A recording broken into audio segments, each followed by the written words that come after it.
Em nome do Pai, do Filho e do Espírito Santo. Amém. A vossa proteção recorremos, Santa Mãe de Deus.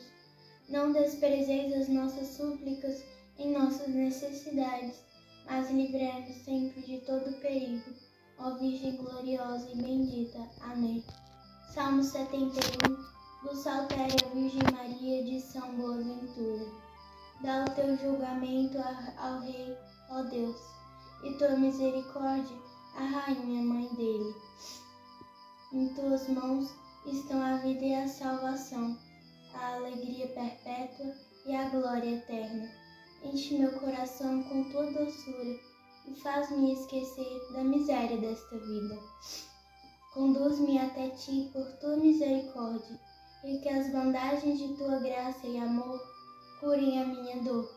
Provoque em mim o desejo pelo paraíso e inebria minha alma pela alegria celeste. Ave Maria, cheia de graça, o Senhor é convosco. Bendita sois vós entre as mulheres, bendito é o fruto do vosso ventre, Jesus.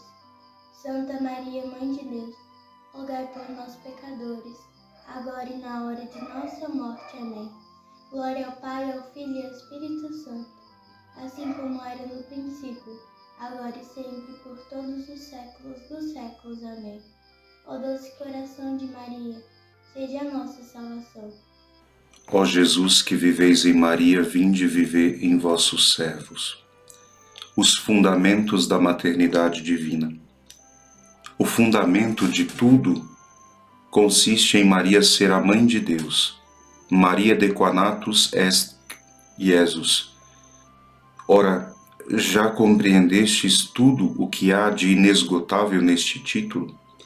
Ser Mãe de Deus, diz o sábio Cornélio a Lápide, é ter concebido e gerado um Deus e ter lhe dado juntamente com a natureza humana a sua própria substância, seu corpo, sua carne, seu sangue, é ter sobre ele os direitos que uma mãe tem sobre seu filho, e sobre sua raça é tê-lo submisso como um filho, a tal ponto que ele a chame sua mãe, respeitando-a, honrando-a, amando-a, obedecendo-lhe como a sua mãe.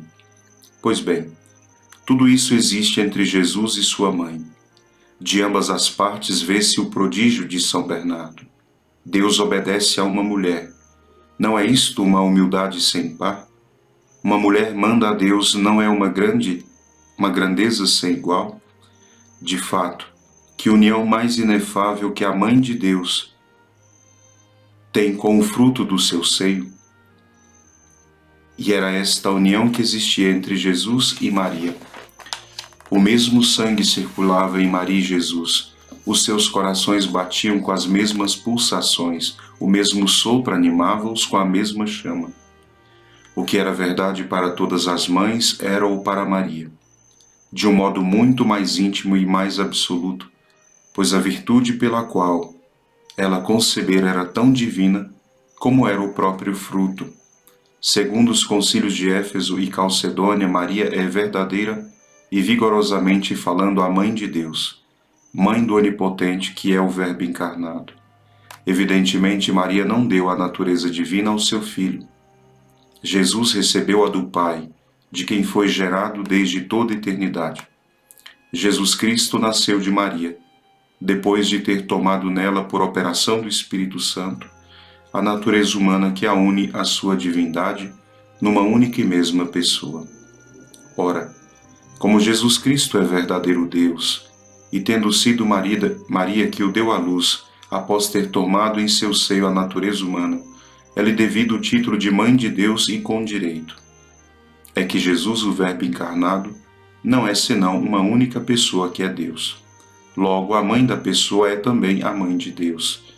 Portanto, a incomparável Virgem mereceu este título, pois nela se operou a inefável união do Verbo com a nossa humanidade, já que ela não concebeu a natureza humana sem que esta natureza fosse unida à sua pessoa, e esta pessoa era o Filho de Deus. Este é o raciocínio de Suárez. Provada esta grande e fundamental verdade, detenhamo-nos em alguns princípios teológicos colhidos nos escritos dos santos teólogos que abraçam e sustentam o mistério da maternidade divina. Primeiro princípio.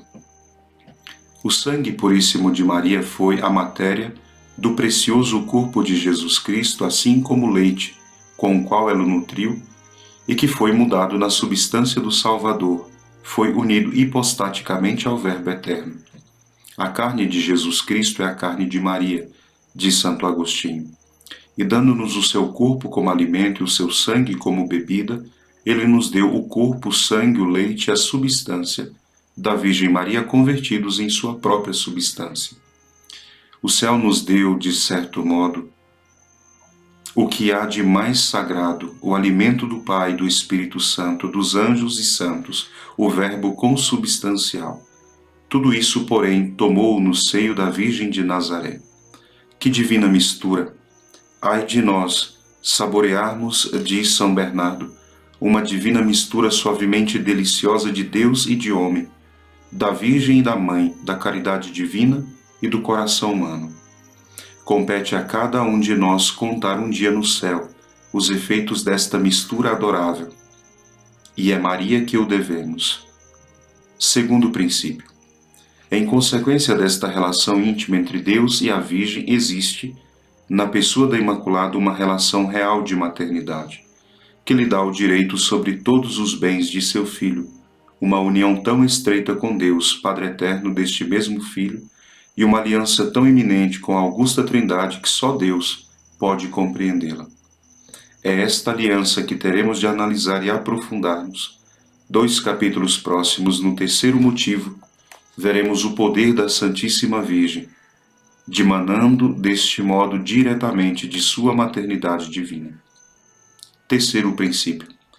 Depois da dignidade da união hipostática do Verbo, não há dignidade mais transcendente que a maternidade divina, porque, embora a dignidade de filho adotivo de Deus, pela graça santificante em certo sentido, pareça preferível à maternidade corporal de Deus, segundo esta palavra do Salvador, antes feliz aqueles que ouvem a palavra de Deus e a põem em prática, Lucas 11, 28, não é menos verdade que a graça da maternidade divina é de uma ordem totalmente diferente das outras graças, inteira e incomparavelmente mais elevada, e que só foi até então comunicada a Maria.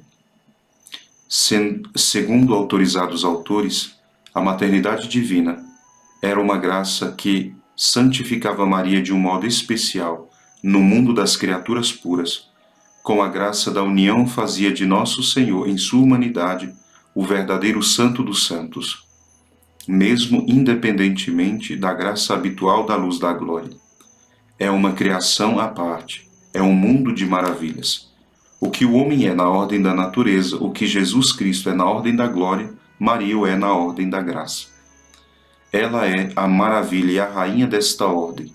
Somente ela forma um céu inteiro, como diz São João Crisóstomo, qua igitur virgo mater caelum. A ordem que a Mãe de Deus constitui, ela só deve estar entre a ordem de Deus por natureza e a ordem de Deus por participação.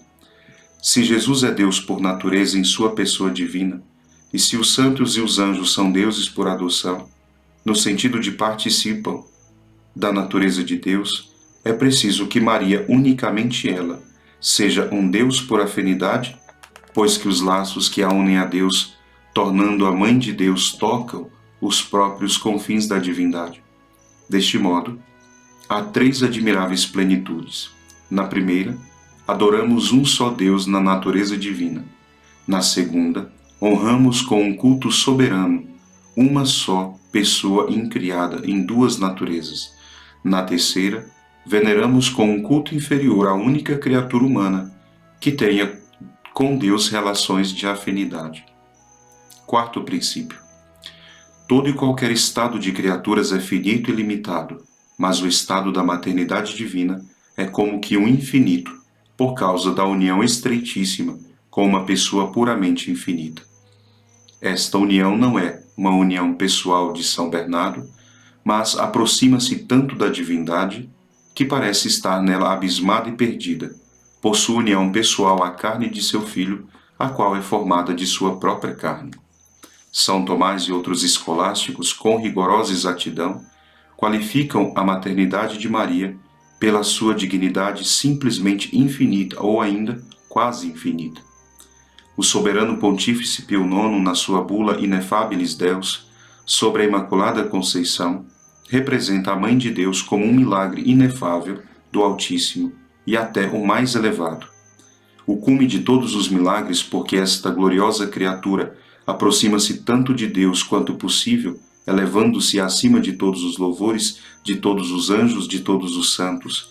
Entretanto, citemos sobre este ponto um santo extremamente enamorado de Maria, São Boaventura. É ele quem nos dá a verdadeira medida e a última palavra desta infinita grandeza, não receando afirmar a qualidade de Mãe de Deus, que a qualidade de Mãe de Deus é o último esforço da onipotência divina.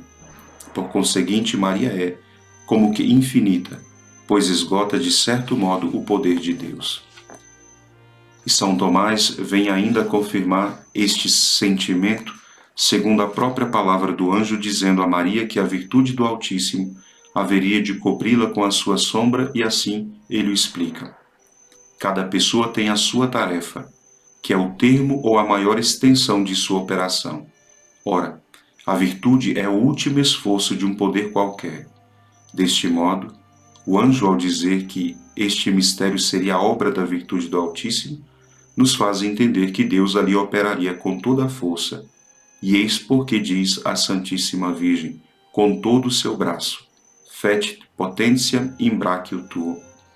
Quinto princípio.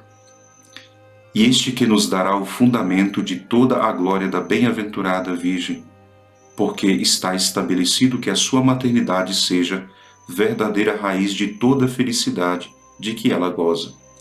Desde toda a eternidade, com efeito, Maria foi predestinada a esta maternidade, e em consequência desta predestinação ornou a Deus de tantas virtudes, cumulou-a de tantas graças, porque queria mostrar o que podia nesta obra-prima, o que podia o seu poder sem limites, sua sabedoria sem medida, sua bondade sem igual, sua liberalidade sem limite, sua caridade, justiça, aliadas à sua infinita misericórdia. Eis, pois, os 5 princípios que dimanam da maternidade divina. Meditemo-los e descobriremos nesta uma fonte inexaurível de grandeza, poder, beleza e amor. Tudo o que diremos a seguir repousa sobre estas verdades, a ponto que depois de cada privilégio de Maria, se por acaso se perguntasse qual a sua origem, poder-se-ia repetir esta palavra sublime e curta: Maria de qua natus est Christus. Maria é a mãe de Jesus. Com o vosso Filho, a Mãe Pia, abençoai-nos, ó Virgem Maria.